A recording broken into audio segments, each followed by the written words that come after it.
How to update your iPhone using a Windows PC or laptop. Let's get started. First, open the Microsoft Store on your computer.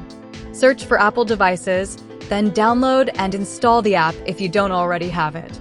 Next, unlock your iPhone and connect it to your PC using a USB cable. When the Trust This Computer message appears, tap Trust and enter your iPhone passcode. Now, open the Apple Devices app. Your iPhone should appear automatically. Select your device, then click Update. If a new iOS update is available, click Update, review the information, and select Agree. Follow the on-screen instructions, and if prompted, enter your iPhone passcode. The app will download the latest iOS version and install it on your iPhone. Keep your device connected until the update is complete. That's it. Your iPhone will restart with the latest version of iOS installed. If this video helped you, don't forget to like, subscribe, and check out our other tutorials.